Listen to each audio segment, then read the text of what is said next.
اهدنا الصراط المستقيم. Alhamdulillah, wassalatu wassalamu ala sayyidina Rasulillah, sayyidina wa maulana Muhammad ibni Abdillah wa ala alihi wa sahbihi wa mawalah, wa la hawla wa la quwwata illa billah. Ashhadu an la ilaha illallah wahdahu la syarika lah, wa ashhadu anna sayyidana wa nabiyyana wa maulana Muhammadan abduhu wa rasuluhu wa safiyuhu alladzi la nabiyya wa la rasula ba'da. Amma ba'd, fa nawayna ta'allum wa ta'lim wa tadhakkur wa tadhkir wa naf'a wal intifa' wal ifadah wal istifadah wal iqamah wal istiqamah wal hatha ala tamassuki bi kitabillah wa sunnati rasulillah ibtigha'i mardatillahi wa wajhil karim.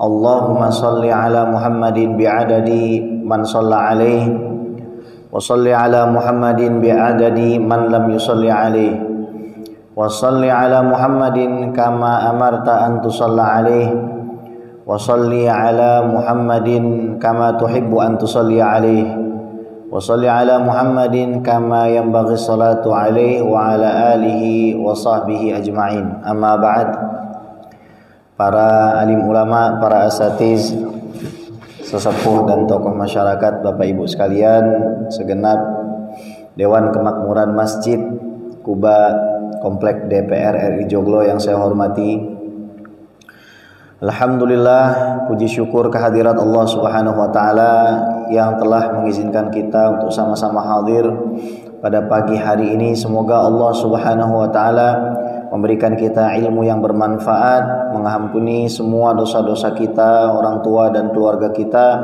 memberikan kita amal-amal yang baik sehingga kelak kita wafat dalam keadaan husnul khatimah. Amin Allahumma amin. Pada pagi hari ini kita akan membicarakan tentang rahasia sholat. Apa sebenarnya yang dikehendaki oleh Allah Subhanahu wa taala di antara hikmah-hikmah mengapa sholat ini menjadi satu-satunya ibadah yang oleh Allah Subhanahu wa taala perintahnya baru diturunkan di dalam 5 waktu, harus melalui tahapan yang luar biasa dan tidak diturunkan di bumi. Harus melalui proses yang panjang. Karena dalam riwayat Nabi Isra terjadi pembedahan di dekat Ka'bah di sumur Zam-Zam yang hanya sekitar 10 meter dari Ka'bah. Ka'bah adalah kota metropolitan di masa jahiliyah. Tidak mungkin tidak ada orang di situ. Artinya boleh-boleh saja kita berasumsi bahwa orang-orang yang ada di Makkah dibikin tidur semua, atau mata mereka dihijab dari fenomena pembedahan dada Nabi Muhammad sallallahu alaihi wasallam. Ini proses awal sebelum akhirnya sholat 5 waktu diwajibkan kepada kita. Puasa tidak melalui proses ini, perintahnya tidak melalui yang demikian. Zakat, bahkan haji, pengharaman khamr, hal-hal penting dalam syariat, semuanya terjadi di bumi dan dengan perantara, baik dengan malaikat Jibril atau melalui mimpi. Namun sholat lain, Nabi dibedah. Pembedahan tersebut terjadi selama 4 kali. Pertama, pada saat Nabi Shallallahu Alaihi Wasallam berumur 4 tahun. Kedua, pada saat Nabi Muhammad Sallallahu Alaihi Wasallam berumur 10 tahun. ketiga pada saat Nabi Muhammad SAW berumur 40 tahun, dan yang keempat pada saat beliau berumur 50 tahun, tahun 10 kenabian. Nah, kemudian dicuci hati Nabi yang bersih itu. Dikeluarkan dari dalam hati beliau haddu syaitan, rahmat Nabi kepada setan. Dikeluarkan Nabi yang tadinya mungkin masih punya perhatian kepada setan, rahmat dikeluarkan oleh Allah Subhanahu wa taala, dibersihkan. Ditutup, naik buruk. Diajak Nabi pergi ke Madinah, diberitahu ini namanya Thayyibah, nanti kamu akan hijrah ke sini, sholat 2 rakaat Nabi di situ. Diperjalankan lagi Rasul, melihat satu fenomena manusia mengangkat batu-batu besar, kemudian memecahkan kepala mereka. Utuh lagi, mereka angkat, mereka pecahkan lagi kepalanya. Terus berulang-ulang. Maka Nabi bertanya, "Man hum ya Jibril?" Siapa mereka ini, wahai Jibril? Mereka adalah orang-orang yang suka meninggalkan sholat. Diperjalankan lagi, melihat ada orang-orang yang menanam 1 kali kemudian cepat sekali tumbuh, buahnya tidak habis-habis. Siapa mereka ini Jibril? Mereka orang yang menghabiskan umurnya, hartanya, jiwanya di jalan Allah. Jalan lagi, mencium lagi bau harum, rupanya berasal dari tulang belulang Siti Masyittah, suami dan kedua anaknya.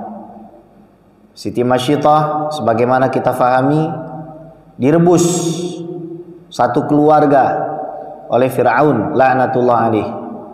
Diperjalankan lagi Nabi, diperlihatkan ada manusia yang lidahnya, mulutnya dirantai dari api neraka. Siapa ini Jibril? Akhirnya Nabi Muhammad bertanya kepada orang-orang itu, "Kunna na'muru bil khair wa la na'tih wa nanha 'anil syarr wa na'tih." Kami sekelompok orang yang suka menasihati orang lain berbuat baik tapi kami tak lakukan. Kami sekelompok orang yang suka menasihati orang lain untuk tidak melakukan maksiat dan hal-hal yang diharamkan Allah, tapi kami lakukan. Di dalam semua peristiwa ini hadirin, ada rahasia sholat yang mana nanti insya Allah akan kita bahas. Berjalan lagi Nabi SAW melihat satu fenomena di mana laki-laki dan perempuan memakan bangkai. Maka Nabi bertanya, mereka ini siapa wahai Jibril? Mereka adalah laki-laki dan perempuan yang sudah menikah namun suka untuk berzina. Inilah akibatnya, mereka akan diberikan hukuman memakan bangkai. Berjalan lagi Nabi SAW melihat satu pohon di mana malaikat Jibril menurunkan Nabi di situ dan memerintahkan Rasulullah Muhammad SAW untuk sholat 2 rakaat. Nabi sholat, kemudian Nabi bertanya, "Di mana kita Jibril?" "Wahai Muhammad Rasulullah, ini adalah pohon yang mana dahulu ketika pendahulu kamu Musa alaihissalam hijrah pertama kali setelah membunuh orang Koptik ke negeri Madian, Musa alaihissalam berteduh di pohon ini." Apa hikmahnya? Bahwa kita dianjurkan untuk menapaktilasi jejak orang-orang soleh. Kita disunahkan untuk tatabbu athar salihin, mencari peninggalan-peninggalan orang soleh. Abdullah ibnu Umar, anak dan putra Umar bin Khattab, seorang ulama dari kalangan para sahabat dan murid baginda Nabi besar Muhammad SAW, adalah salah satu di antara para sahabat yang senang meletakkan telapak kakinya di tempat di mana Nabi pernah meletakkan telapak kakinya. Senang duduk di mana tempat Nabi pernah duduk. Senang berdiri di tempat di mana Nabi pernah berdiri. Karena para ulama punya kesepakatan, di alam semesta ini tempat yang paling mulia adalah tempat di mana di situ ada baginda Nabi besar Muhammad sallallahu alaihi wasallam. Jadi bukan surga, bukan arsy, bukan, tempat paling mulia itu adalah tempat berpijaknya Nabi sallallahu alaihi wasallam. Karena Allah tidak bertempat. Naam. Kemudian Nabi berjalan lagi sampai ke satu bukit, diminta Nabi untuk sholat. Itu adalah Bukit Tursina, tempat Nabi Musa alaihissalam menerima wahyu. Jalan lagi Nabi sallallahu alaihi wasallam, kemudian sampai ke Baitul Lahmi, Bethlehem, the house of the Lamb, tempat kelahiran Nabi Isa alaihissalam, putra seorang waliyah, seseorang yang tidak bermaksiat, putra putri daripada Imran yang dipilih oleh Allah Subhanahu wa taala. Innallaha astafa Adama wa Nuha wa ala Ibrahim wa ala Imrana 'alal 'alamin dzurriyyatan ba'daha min ba'd. Sesungguhnya Allah telah mensucikan dan memilih keturunan Adam, Ibrahim, keturunan Nuh, dan juga Imran. Tempat lahir Nabi Isa, disitulah Nabi sholat. Berjalan lagi Nabi, diperlihatkan berbagai macam fenomena. Ada seseorang yang memanggil Nabi, wahai Muhammad. Ketika Nabi Shallallahu Alaihi Wasallam dipanggil, Nabi tidak menoleh. Lalu malaikat Jibril mengatakan, untung kamu tidak menoleh. Yang memanggil kamu tadi itu adalah dunia. Kalau kamu Muhammad bin Abdullah Rasulullah menoleh, maka umatmu akan banyak yang menjadi hamba dunia. Kita hidup di dunia ini masih diberikan kesempatan oleh Allah menyembah Allah, sujud kepada Allah, itu adalah kenikmatan yang luar biasa. Kalau bukan karena kening-kening yang bersujud, lisan-lisan yang membaca Al-Quran dan beristighfar, lisan yang bersolawat kepada Nabi SAW, mungkin bencana itu akan jauh lebih dahsyat dari apa yang sekarang kita hadapi. Harus melalui proses yang begitu panjang, di mana Nabi SAW menjadi imam bagi seluruh Nabi dan Rasul. Jumlah Nabi dan Rasul tidak boleh kita batasi. Adapun kabar yang mengatakan bahwa jumlah Nabi dan Rasul 124.000, ini hanyalah riwayat dari beberapa ulama yang tidak boleh kita percayai secara mutlak. Karena kalau kita membatasi 124.000, kata Imam Al-Baijuri, seorang ulama besar dari Al-Azhar, tidak ada riwayat yang valid dari Rasulullah Shallallahu Alaihi Wasallam. Kalau angka 124.000 ini salah, kalau kurang angkanya, kita sudah tidak memasukkan nabi-nabi yang lain. Kalau lebih angkanya, kita memasukkan orang-orang yang bukan nabi. Nah, di sini bahayanya. Jadi kalau buka internet, nanti ada orang bilang jumlah nabi dan rasul 124.000, cukup didengarkan saja. Tidak perlu kita jadikan sebuah keyakinan. Naik Nabi Mi'raj, bertemu Nabi Adam alaihissalam, bertemu Nabi Idris alaihissalam, bertemu Nabi Yusuf alaihissalam, bertemu Nabi Isa alaihissalam, bertemu Nabi Musa alaihissalam, Nabi Ibrahim alaihissalam. Nabi Ibrahim mengatakan, perintahkan umatmu untuk banyak menanam pohon surga. Apa itu pohon surga? La haula wala quwata illa billahil aliyil azim. Jadi orang yang ingin beli tanah di surga, punya pohon, maka banyak-banyaklah dia membaca hauqalah.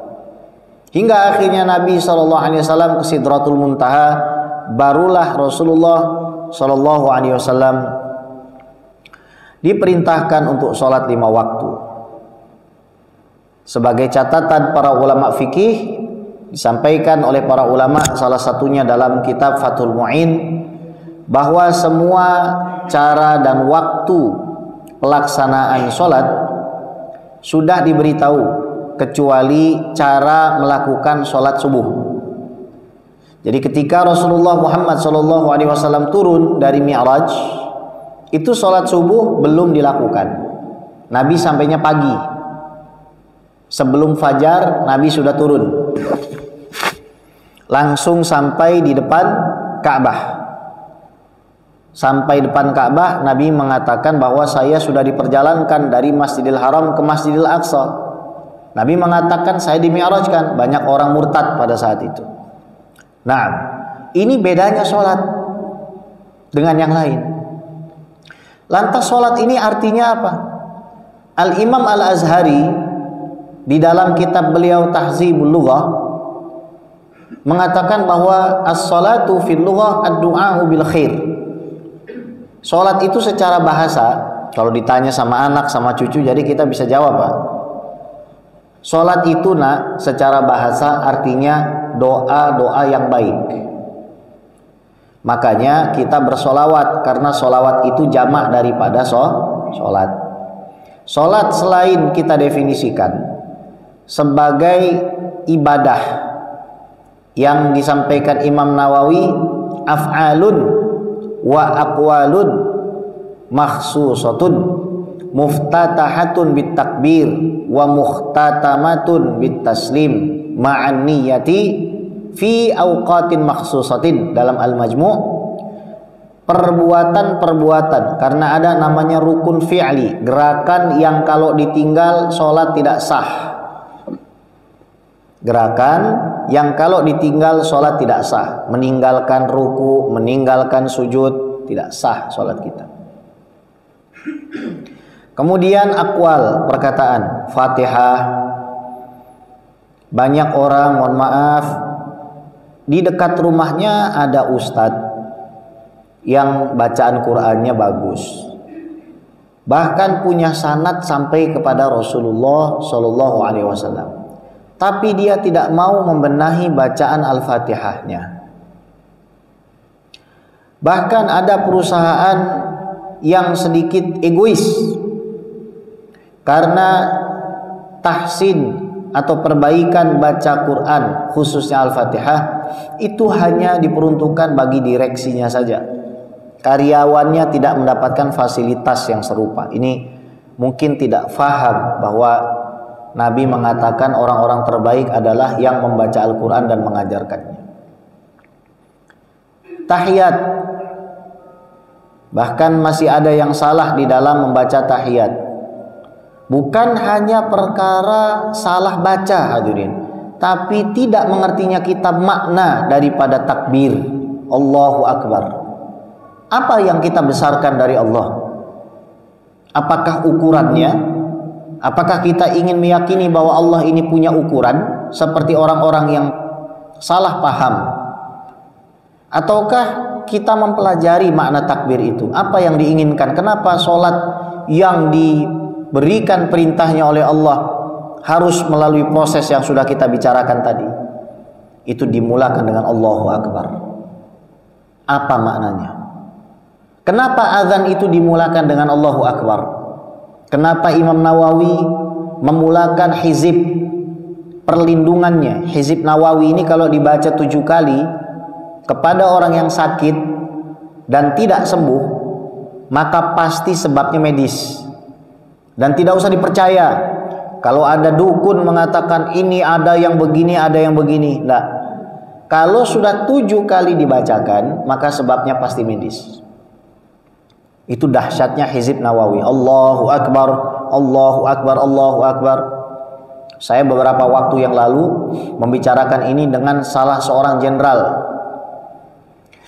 Lalu dia mengatakan, Habib,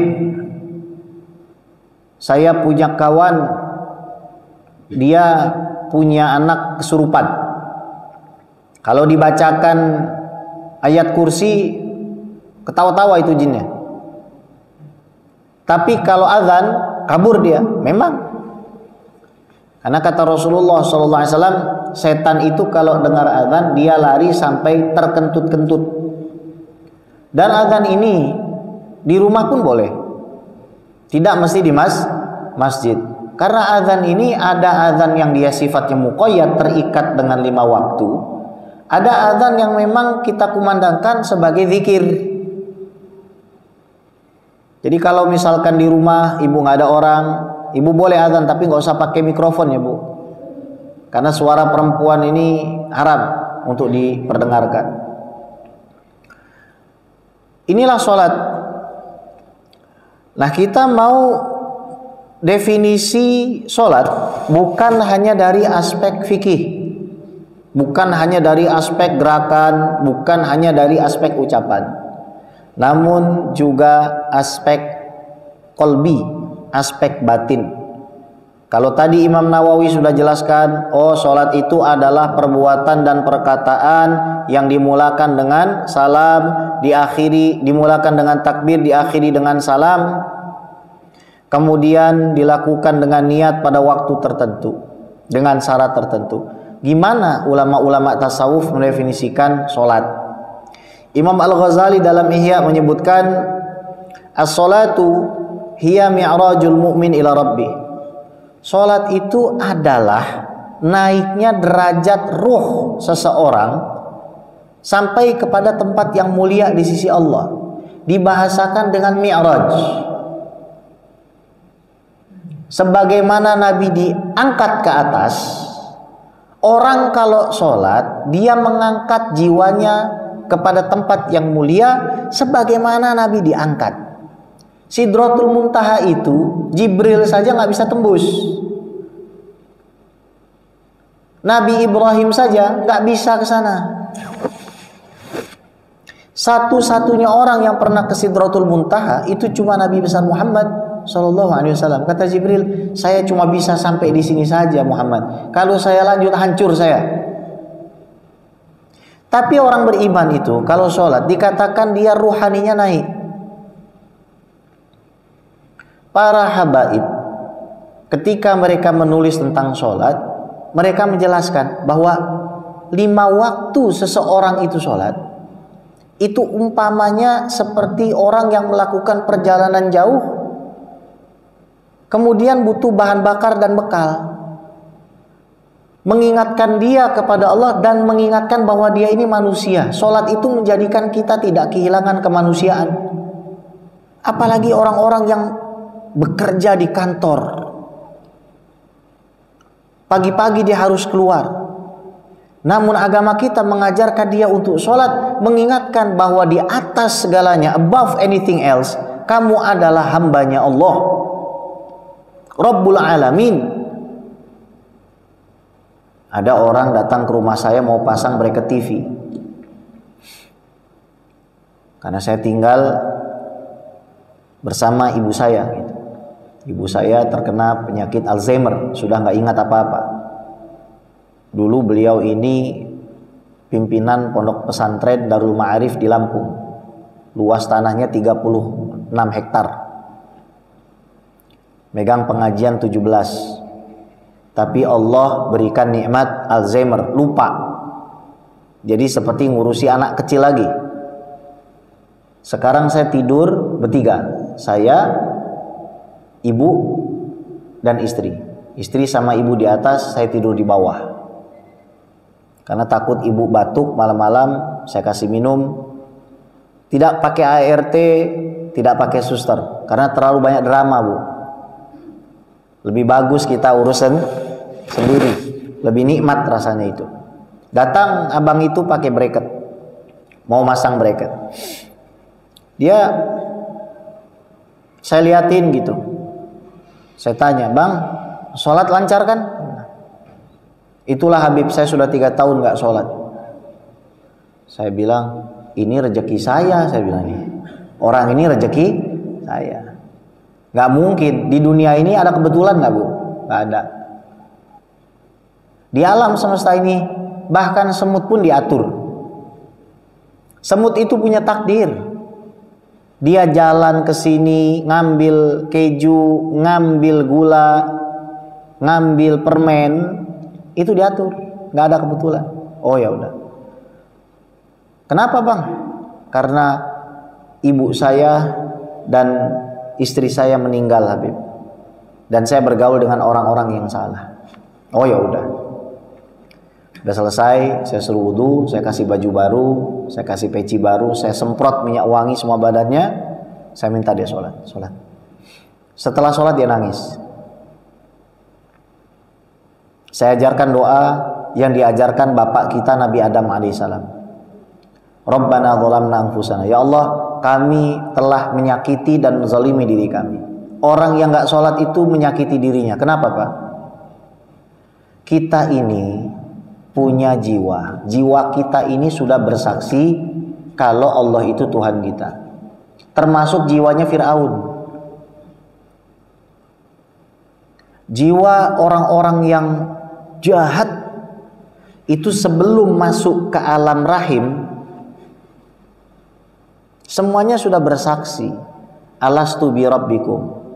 Ditanya sama Allah, semuanya Pak, semuanya tanpa terkecuali. Apakah kalian bersaksi kalau saya Tuhan kalian? Qalu bala syahidna, ya kami bersaksi. Makanya orang itu dikasih settingan pabrik oleh Allah, kalau mau tenang kembalikan semua kepada saya. Karena jiwa yang ada di dalam tubuh kamu itu, seberapapun berbedanya tubuh luar kamu, sebenarnya mereka mencari saya. Makanya dikatakan Mi'raj, naik, karena dia pengen naik. Yang dibahasakan para ulama tasawuf itu, manusia itu merantai nyawanya, sayapnya dipatahkan sehingga mereka nggak bisa terbang. Makanya sesak hati manusia. La ilaha illallah Muhammadur Rasulullah. Dengan dia sholat, naik dia. Salah satu hikmah, subuh 2 rakaat,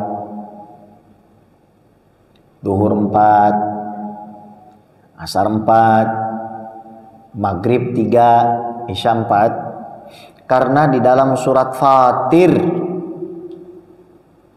Allah menyebutkan jumlah sayap malaikat 2, 3, 4. Orang yang sholat subuh nanti seperti punya 2 sayap seperti malaikat dia. Duhur, asar, isya 4, maghrib 3. Nah kita pagi hari dikasih tahu sama Allah, kamu datang ke saya, bersihkan diri kamu. Mulai diri kamu dengan meminta kepada saya. Saya bilang sama abang itu, bang, abang bosnya muslim atau non muslim? Abang tahu nggak? Bos abang yang non muslim itu yang ngatur rezeki dan nafas dia itu Allah Rabbul Alamin. Abang tahu maksud Rabbul Alamin?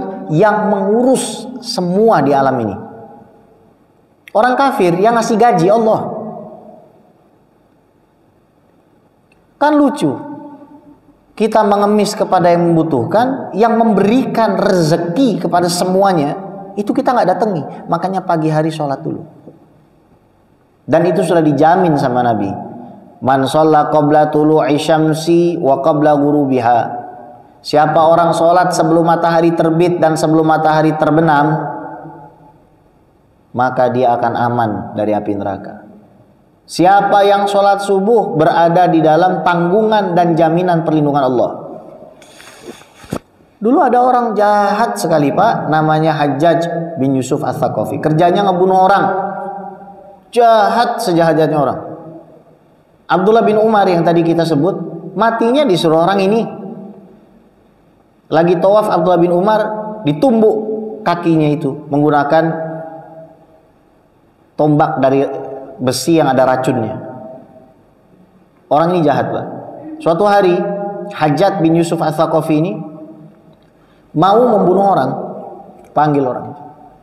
Cuma orang ini ngerti. Dia bilang apa? Kamu tak boleh bunuh saya Hajjaj. Apa sebabnya? Karena saya sholat subuh berjamaah. Sementara Nabi sudah mengatakan orang yang sholat subuh berjamaah, dia berada di dalam tanggungan Allah. Kalau kamu bunuh saya, kamu menyatakan perang dengan Allah. Nggak jadi dibunuh Pak. Selesai sholat subuh bersih semuanya. Tentu saja sholat yang benar. Karena kita faham inna sholata tanha 'anil fahsya'i wal munkar. Para ulama tafsir mengatakan orang yang mendapatkan ayat ini adalah orang yang memenuhi kriteria sholat yang diterima. Kalau ada orang masih berbuat keji, matanya masih suka melihat yang haram, mulutnya masih membicarakan kejelekan orang, pandangannya masih merendahkan orang lain, maka sholatnya belum diterima. Seandainya sholat orang itu diterima, maka tidak akan dia berbuat fahsya, tidak akan dia berbuat mungkar. Ini sholatnya siapa? Sholat orang-orang yang mengerti. Ada orang tua datang ke Rasulullah, ya Rasulullah, anak saya ini sangat nakal. Lalu kata Nabi SAW, apakah dia sholat? Orang tuanya menjawab, ya Rasulullah, dia sholat. Insya Allah nanti sholat itu yang akan memperbaiki dirinya. Gak lama anak tersebut berubah jadi baik. Kenapa? Karena akhirnya Allah berikan dia ilham untuk mengerti makna sholat. Sehingga takbirnya itu bukan seperti takbir-takbir biasa. Ketika dia membesarkan Allah Subhanahu wa ta'ala, betul-betul dia rasakan bahwa tidak ada yang lebih besar dari Allah. Itulah yang disebut al-fana fillah. Ketika seseorang itu sholat, dia tidak menganggap segala sesuatunya eksis. Yang eksis hanyalah Allah, yang dia besarkan hanyalah Allah. Nah, kita sholat baru takbiratul ihram, kita sudah ngelihat kaki teman kita di samping. Kakinya cantengan ini. Pikiran kita melayang, nanti mau sarapan apa? Bubur ayam atau nasi uduk? Kita sudah kepikiran bayar ini, bayar itu, bayar ini, bayar itu. Padahal Allahu Akbar itu maksudnya kita menafikan semua termasuk diri kita. Karena keimanan kita bahwa Allah sudah urus semua. Allah sudah atur semua. Itulah makna Allahu Akbar. Dan gak bisa dilakukan kalau gak tepat waktu. Gimana kita mau khusyuk kalau misalkan kita sholat di belakang waktu? Sudah diburu-buru dengan waktu yang lain. Allah sudah panggil itu. Hayya 'alal falah. Mari, mari kepada kesuksesan, mari. Kenapa? Yang atur saya. Kamu jaga sholat 5 waktu, datang ke saya. Selesai subuh, pergi kerja, di kantor, dia bertemu dengan non mahram, dia bertemu dengan orang yang membuatnya emosi, dia bertemu dengan atasannya, bawahannya, dengan tuntutan pekerjaannya, waktu zuhur tiba. Dipanggil lagi sama Allah. Allahu Akbar, Allahu Akbar. Allah Maha Besar. Lihat, Allah Maha Besar. Gak ada yang lebih besar dari Allah. Bukan ukuran. Allah gak lagi bicara ukuran ini. Ini kebesaran dan keagungan. Lebih besar dari pekerjaan kamu, lebih besar dari rezeki kamu, lebih besar dari alam semesta ini. Allah datang. Allahu Akbar, Allahu Akbar. Makanya Al-Imam Abdullah bin Alawi Al-Haddad, beliau kalau bicara sholat, sebelum waktu sholat sudah ngantri. Dan semenjak beliau keluar rumah ke masjid, tidak ada orang yang beliau ajak bicara. Beliau tidak mau ada orang ajak bicara. Dan beliau tidak suka kalau ada orang ngobrol sebelum sholat. Nggak mau. Itulah firman Allah Subhanahu wa ta'ala yang kemarin waktu sholat Jumat dibaca imam. Qad aflaha man tazakka wa dzakara isma rabbih fasalla. Beruntung, siapa beruntung kata Allah? Orang-orang yang membersihkan diri, kemudian mengingat Tuhannya, baru dia melaksanakan sholat. Ini karakter sholat orang yang akan khusyuk. Nggak bisa orang sholat khusyuk kalau pegang handphone. Nggak bisa sholatnya khusyuk kalau sebelumnya dia ngobrol. Nggak bisa dia khusyuk kalau sebelumnya dia gibah. Ini kadang-kadang sholat Jumat masih ada yang main handphone, bahkan main game. Saya pernah sholat di kementerian mana gitu, lagi khotib Jumat naik, main game pegawainya itu. Bayangkan, 40 tahun dia kerja mati, nggak dapat apa-apa, nggak dapat apa-apa. Tinggal kembalinya dia kepada rahmat dan keputusan Allah saja. Mau diapakan orang seperti ini? Na'udzubillah min dzalik. Bukan artinya sholat saya yang bicara seperti ini baik. Saya adalah orang yang paling pantas mendapatkan nasihat ini. Namun ini perintah dari guru-guru kami bahwa kemana saja kamu pergi, tolong ajarkan bangsa Indonesia ini sholat. Ulama-ulama yang datang dari Yaman itu dinasihati sama guru saya. Tolong ajarkan bangsa Indonesia ini sholat. Kamu pergi ke Aceh, kamu pergi ke Medan, kamu pergi ke Kalimantan, sampaikan tentang sholat. Karena bangsa Indonesia ini masih banyak orang yang tidak paham kenapa mereka itu harus sholat dan apa itu sholat. Lalu ulama Yaman itu bilang, jangankan Indonesia, di tempat kami pun sama. Banyak orang yang tidak mau peduli. Bukan gak ada ulama. Banyak orang yang gak mau peduli tentang sholat, itu gak mau peduli. Makanya Imam Syafi'i sampai mengatakan, segala sesuatu gak akan benar kecuali dimulakan dengan sholat. Segala sesuatu, bikin toko, mau jualan, mau kerja, gak bakal beres kalau gak dimulakan dengan sholat. Ya Habib, tapi kenapa orang kafir beres? Allah kasih. Orang kafir itu bukan urusan kamu. Urusan kamu sebagai orang Islam sholat. Wa fi dzalika falyatanafasil mutanafisun. Dikasih kita itu tahu bagaimana surga. Nanti ada dipan-dipan yang tinggi. Bidadari-bidadari yang bermata jeli. Buah-buahannya dekat. Tidak ada keletihan. Bisa bersama Rasulullah. Silahkan kamu berlomba-lomba. Dunia ini rendahan saja. Asal kata dunia itu dani. Dani itu artinya hina, rendahan. Orang yang bertakwa dia tahu, dia gak bakal ngincer dunia, karena dunia ini sementara aja. Dan Allah sudah janjikan begini, kamu hidup 60 tahun sembah saya dengan baik, nanti kamu saya kasih selamanya. Ini kan jual beli. Kalau mau dikatakan jual beli yang gak adil. Masa ada orang sholat 60 tahun kemudian dikasih hidup selamanya? Harusnya kan dia masuk surga 60 tahun aja. Itu pun kalau sholatnya diterima. Itu pun kalau puasanya diterima. Itu pun kalau sholat. Minta selamanya sama Allah Subhanahu wa ta'ala. Dijanjikan sama Allah. Maka betapa bodohnya kita kalau kita ini tidak mau sholat gitu. Dan ini perintah Allah, wa'mur ahlaka bis sholati wastabir 'alaiha. Perintahkan keluarga kamu untuk sholat, kaum kamu tuh perintahkan untuk sholat dan sabar di atas sholat. Dan kita disuruh Allah ini kan pabriknya kita. Kalau handphone kita rusak, kita bawa ke pabrik. Terus customer service-nya bilang, Pak, Bapak sudah install softwarenya belum? Pantesan kena virus.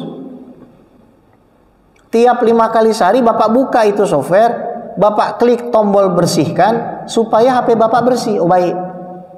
Bayangin kalau HP kita sudah di setting pabrik 5 kali harus tekan tombol itu, kita nggak tekan, rusak HP kita. Kita juga rusak. Makanya kita itu sholat bukan untuk karena Allah butuh, kita itu sholat karena kita ini rusak. Kita dirusak oleh handphone, kadang dirusak oleh manusia, diuji oleh istri, diuji suami. Sholat, mau bersih sholat. Capek dari subuh di jalan kerja, panggil sholat duhur, Allahu Akbar, bersihin lagi. Assalamualaikum warahmatullahi. Assalamualaikum warahmatullahi. Alhamdulillah, bersyukur. Istighfar lagi, astaghfirullahaladzim alladzi la ilaha illa huwal hayyul qayyum wa atubu ilaih, yang mana tiada Tuhan selain Dia, yang maha hidup lagi mengurus, menanggung. Kepada Tuhan yang inilah aku bertobat. Diulang 3 kali. Syahadat lagi, la ilaha illallah wahdahu la syarikalah, lahul mulku wa lahul hamdu yuhyi wa yumiitu wa ala kulli syai'in qadir. Tiada Tuhan selain Allah, tidak ada sekutu bagi Allah. Gak setara pekerjaan saya dengan Allah, kekhawatiran saya gak setara dengan Allah. Allah lebih besar dari semua itu, akhirat lebih istimewa dari semua itu. La ilaha illallah la syarikalah, lahul mulku, Dia memiliki kerajaan, walahul hamdu, Dialah yang memiliki semua pujian, bukan saya. Yuhyi wa yumit, Dia yang menghidupkan saya, memberikan saya makan, memberikan saya napas, memberikan saya nyawa minum. Dan Dia juga yang mematikan. Wa huwa ala kulli syai'in qadir, Dia maha kuasa. Dibaca lagi, Allahumma ajirna minan nar, ya Allah selamatin kami semua dari neraka. Allahumma antas salam, ya Allah engkaulah as-salam yang membawa keselamatan. Wa minkas salam, dan engkaulah sang pemberi keselamatan.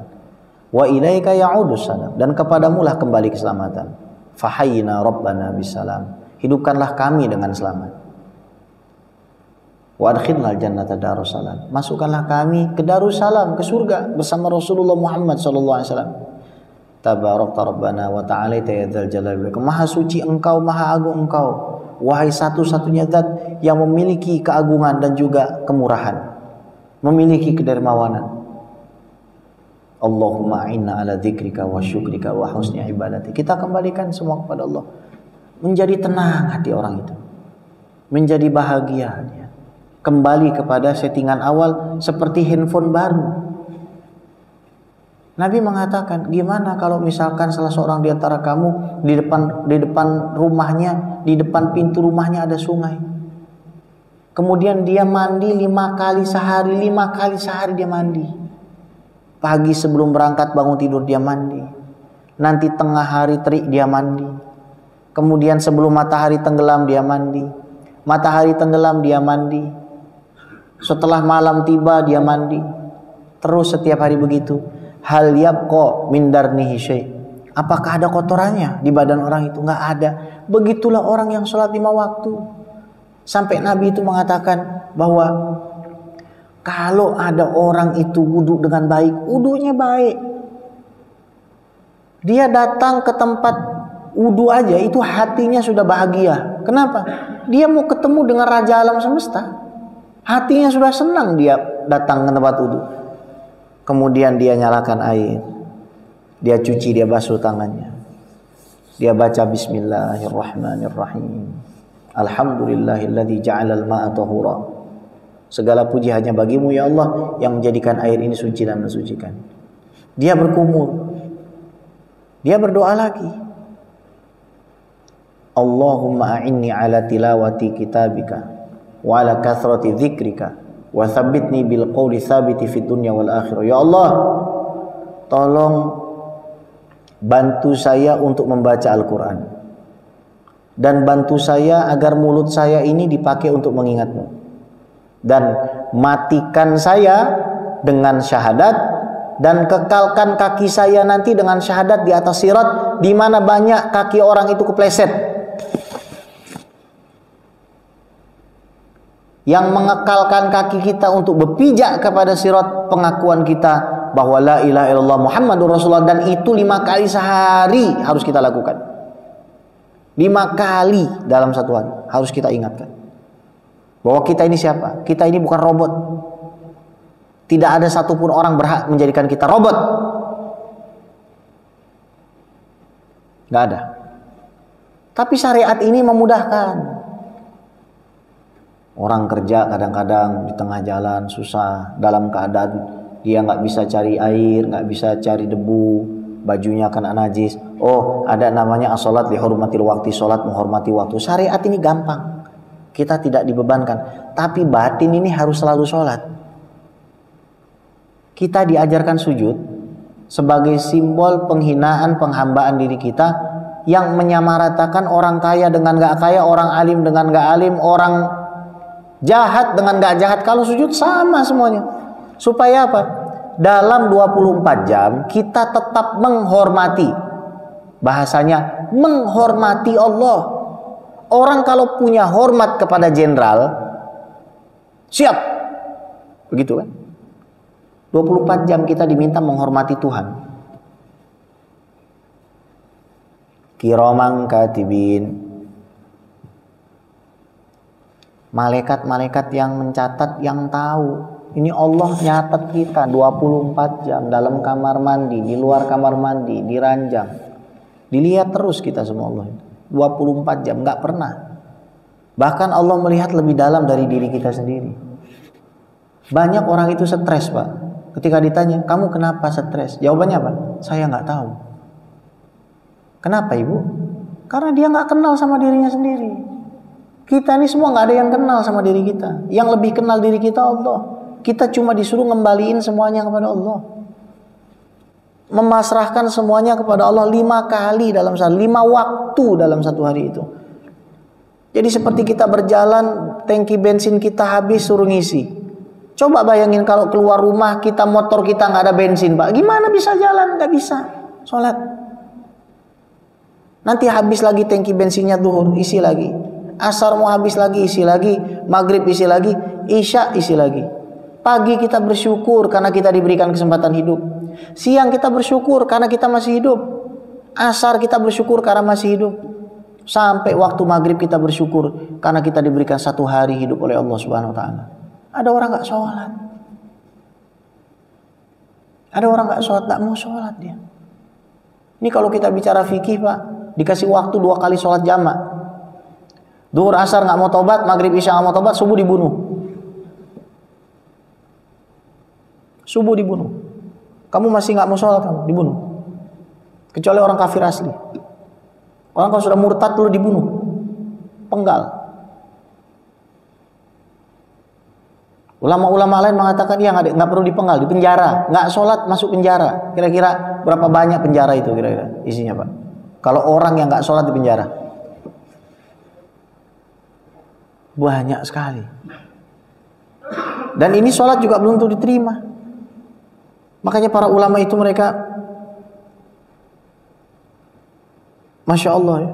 Sampai Nabi mengatakan afdhalul a'mal as-shalah ala waqtiha, yang paling istimewa amal itu sholat tepat waktu. Wa ju'ilat qurratu aini fi shalah, dijadikan penyejuk hatiku di dalam sholat. Kemudian Nabi mengatakan lagi bainar rajuli wa bainas syirki wal kufri tarkus shalah, antara seorang laki-laki dengan syirik dan kekafiran itu adalah meninggalkan sholat. Cuma meninggalkan sholat aja. Kalau dia udah ninggalin sholat dengan sengaja, sholat itu nggak wajib, sudah kafir dia. Buat apa orang hidup kalau nggak sholat? Kemudian Nabi mengatakan, idza tawadda'a al-'abdu fa ahsana al-wudu, kalau seorang itu memperbaiki wudunya, tsumma qama ila shalah, kemudian dia bangun salat, kharajat khotoyahu kama yakhrujul ma' min tahti azfarihi, dosa-dosanya itu berguguran seperti airnya itu menetes daripada bawah kukunya. Membasuh dia hidung. Ya Allah, berikan saya kemampuan untuk mencium wangi surga dan jauhkan saya dari bau busuk neraka. Itu doanya. Allahumma arihni raihatal jannah wa anta 'ani radin wa a'udzu bika min rawaihin nar wa su'id dar. Dia basuh wajahnya, dia niat. Berniat karena Allah, menghilangkan hadas kecilnya. Kemudian dia berdoa, Allahumma bayyid wajhi yawma tabyaddu wujuhu awliyaika wa la tusawwid wajhi yawma taswaddu wujuh a'daika. Ya Allah, berikan cahaya pada wajahku sebagaimana engkau berikan cahaya pada kekasih-kekasihmu, wali-walimu. Dan janganlah engkau gelapkan wajahku sebagaimana engkau gelapkan wajah musuhmu. Kita ngelihat orang yang nggak sholat, bahkan mohon maaf, orang non muslim udah kelihatan, Pak. Ini bukan masalah warna kulit. Karena Sayyidina Bilal bin Rabah ada nur cahaya pada wajahnya. Saya punya teman-teman saya di Mesir itu, mereka rata-rata orang kulit hitam, Senegal, Ethiopia, Nigeria, Ghana. Mereka hafal Quran. Bahkan salah seorang ulama yang sekarang itu besar namanya di Mesir, itu dari Mali. Namanya Konate Sidi Fauzi. Orang kulit hitam, Pak, namun wajahnya bercahaya. Melihatnya ingat pada Allah Subhanahu wa taala. Begitu juga disampaikan tabi'in. Kalau orang itu sholat malam, Allah akan jadikan cahaya pada wajahnya, yang mana kalau orang beriman ngelihat dia tuh senang. Terus dia bilang, ini orang siapa sih? Kok ngelihatnya aja kita udah seneng. Saya pengen punya wajah yang kayak begini. Ngelihat wajahnya aja kita udah seneng. Coba ibu lihat wajah suami ibu pas lagi habis sholat. Beda, Bu. Bukan hanya karena air wudhu. Karena itu memang kita diperintahkan untuk membersihkan wajah kita, bersih. Beda, beda. Sama orang yang tidak sholat, beda. Bukan hanya dari wajahnya, kita dekat dengan dirinya aja ngerasa kayak ruhaniyah kita itu ikut naik. Sama dengan orang lihat bapak ibu yang habis sholat, dekat, nyaman, bicaranya sopan, enak ngelihatnya. Mau kemana? Mau sholat. 5 kali sehari menyembah Tuhan. Agama mana yang kayak begini? Sebelum menyembah Tuhan kita disuruh membersihkan diri. Agama mana yang kayak begini? Ini Tuhan punya settingan pabrik. 5 kali dalam satu hari kita disuruh hayya ala sholah, hayya ala falah. Kemudian para ulama mengatakan tentang sholat ini. Imam Malik mengatakan as-sholatu afdal ma taqarraba bihil abdu ilallah. Sholat itu semulia-mulianya cara orang mau dekat sama Allah sholat. Makanya kita dikasih sholat sunnah mutlak. Yang penting bukan waktu haram. Kita dikasih sholat hajat, dikasih sholat tobat, dikasih sholat duha, dikasih sholat rawatib. Begitu banyak sholat, Pak. Ada masalah, Bu, sama suami, langsung wudu sholat. Bukan curhat di media sosial. Ada masalah dalam pekerjaan, wudu sholat. Wasta'inu bis sabri was sholah. Kata Imam Ibnu Katsir ketika menafsirkan ayat ini adalah bukti bahwasannya Allah Subhanahu wa taala menjadikan sholat itu sebagai sarana penolong bagi orang beriman. Allahu Akbar. Kecil yang lain, yang gede Allah. Kembalikan semua pada Allah. Kemudian terakhir ya, karena kita sudah 51 menit ini, mungkin ada mau tanya jawab. Al-muhafadzatu ala sholati min sirril fauzi fid dunya wal akhirah. Imam Al-Ajuri mengatakan dalam kitab Akhlaqul Ulama halaman 68, menjaga sholat, terus menjaga sholat itu adalah rahasia kemenangan seseorang pada urusan dunia dan akhiratnya. Saya itu baru ngerti kenapa guru-guru saya selalu bilang, kamu sebelum berdakwah, supaya dakwah kamu itu dibimbing, kamu sholat dulu. Nanti selesai kamu berdakwah, kamu sholat dulu. Kamu sholat, kamu minta ampun pada Allah. Kemudian kamu mintakan ampun orang-orang yang dengar kamu ceramah. Sebelum dan sesudah. Oh, rupanya itu perkataan Imam Syafi'i tadi. Gak akan beres satu urusan, gak akan bagus urusan-urusan kecuali urusan-urusan yang dimulakan dengan sholat. Maka perbaiki sholat kita, terutama saya, karena orang ceramah itu sebenarnya menasihati diri sendiri. Kalau misalkan ada orang ceramah, terus dia nggak berusaha mengamalkannya, atau dia merasa dia lebih baik dari orang, dia nggak bisa lihat Rasulullah. Karena mata yang melihat Rasulullah ini syaratnya mata yang tidak boleh memandang rendah pada orang lain. Di sini nggak ada yang lebih mulia dari anak kecil. Anak-anak kecil yang belum balik itu, meskipun kalau maghrib suka bikin rusuh di Masjid Kuba ini, demi Allah saya bersumpah, kita tidak bisa lebih mulia daripada diri dia. Kenapa? Kalau dia mati langsung. Tapi kita bisa lebih mulia dari diri dia kalau kita pasrahkan diri kita pada Allah, karena kita punya ilmu lebih dari diri dia.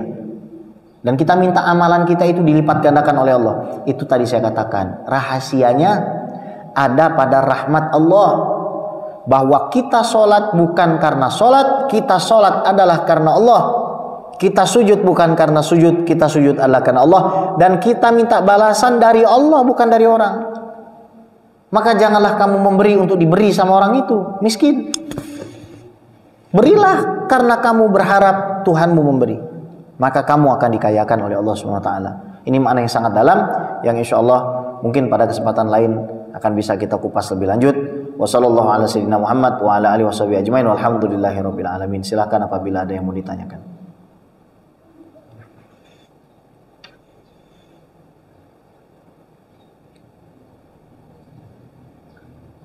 Alhamdulillah. Oh, silakan. Waalaikumsalam. Gimana hukumnya orang yang non-muslim bekerja pada suatu tempat dan bosnya itu dia tidak sholat, waktu sholat dia tidak sholat, dan bosnya pun tidak menganjurkan untuk sholat. Gimana kalau misalkan ada tempat kerja, bosnya nggak nganjurkan sholat, bosnya nggak sholat? Ya. Orang Islam, Bapak, dia ini punya kewajiban untuk memanggil orang ke jalan Allah. Dan memanggil orang ke jalan Allah itu nggak harus dengan ceramah. Ada dua aspek yang harus dia perhatikan, pengaruh tempat kerja atau dia yang mempengaruhi. Kalau dia bisa mempengaruhi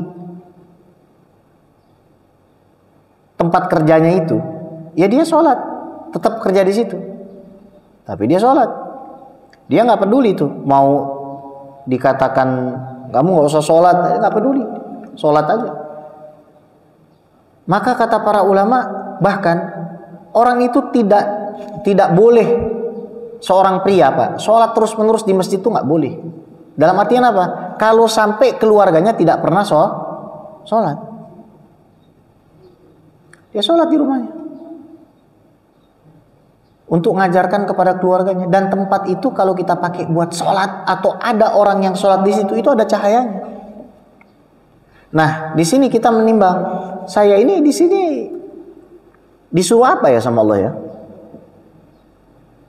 Apakah dengan keadaan ini saya disuruh untuk pindah, atau jangan-jangan saya disuruh merubah tempat ini atas kuasa Allah? Gitu. Dilihat, nanti dia melihat dirinya. Inilah kalau kita belajar dalam ilmu tasawuf, Pak. Kalau kita belajar dalam ilmu tasawuf itu ada makom tajrid, ada makom asbab.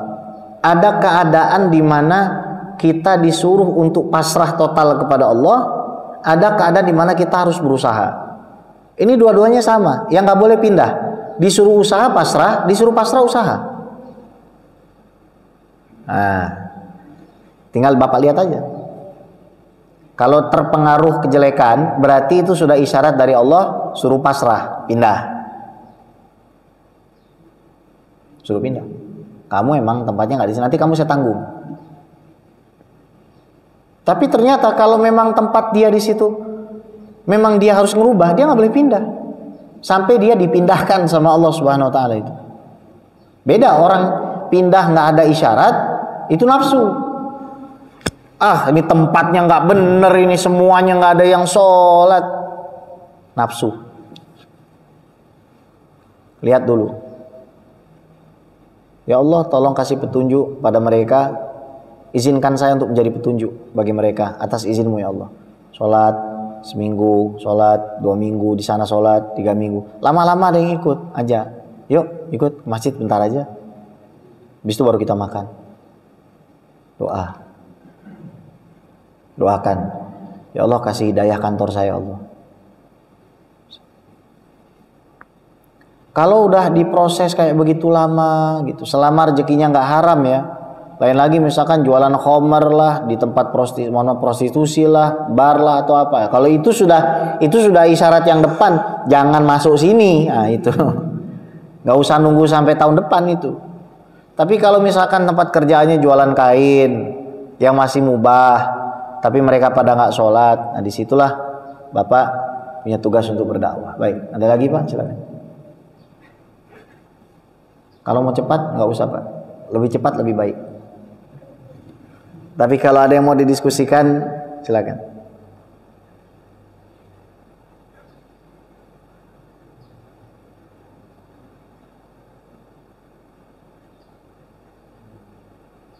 Alhamdulillah.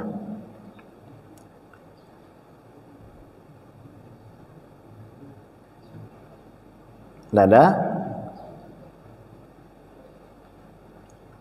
Baik. Semoga Allah SWT ampuni dosa-dosa kita, keluarga kita, orang tua kita terutama, kemudian anak-anak kita, putra-putri kita dijadikan orang-orang yang sholat, dan kita diberikan kematian yang husnul khotimah dengan keberkahan sholat, sebagaimana Allah kumpulkan kita di tempat yang mulia ini. Semoga Allah SWT kumpulkan kita juga di akhirat bersama Nabi Muhammad SAW ala hadhihi niyah wa ala kulli intin salihah wa ila hadratin Nabi Sayyidina Muhammadin sallallahu alaihi wasallam. Syaulillahi lana wa lahumul Fatihah. A'udzu billahi minasyaitonir rajim. Bismillahirrahmanirrahim. Alhamdulillahi rabbil alamin arrahmanir rahim maliki yaumiddin.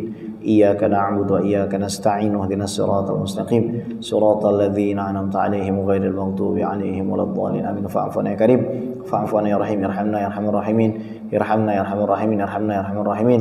Allahumma ighfir lana dzunubana wa li ikhwanina alladziina sabaquna bil iman wa la taj'al fi qulubina ghillan lil ladzina amanu rabbana innaka ra'ufur rahim. Allahumma maghfiratuka awsa' min dhunubina wa rahmatuka arja' indana min amalina rabbi ja'alna muqimis shalah wa min dhurriyyatina rabbana taqabbal du'a rabbana taqabbal minna salatana wa siyamana wa qiyamana wa ruku'ana wa sujudana wa takhashu'ana wa tadarru'ana wa ta'abbudana wa tammim taqsirana bi rahmatika ya arhamar rahimin. Da'wahum fiya subhanakallahumma wa tahiyyatu fiya salam wa akhiru da'wan alhamdulillahi rabbil alamin. Kita tutup dengan baca hamdalah alhamdulillahi rabbil alamin dan sholawat Allahumma sholli ala sayyidina Muhammad wa ala ali sayyidina Muhammad serta doa kafaratul majlis. Subhanakallahumma bihamdika asyhadu an la ilaha illa anta astaghfiruka wa atubu ilaik. Assalamualaikum warahmatullahi wabarakatuh.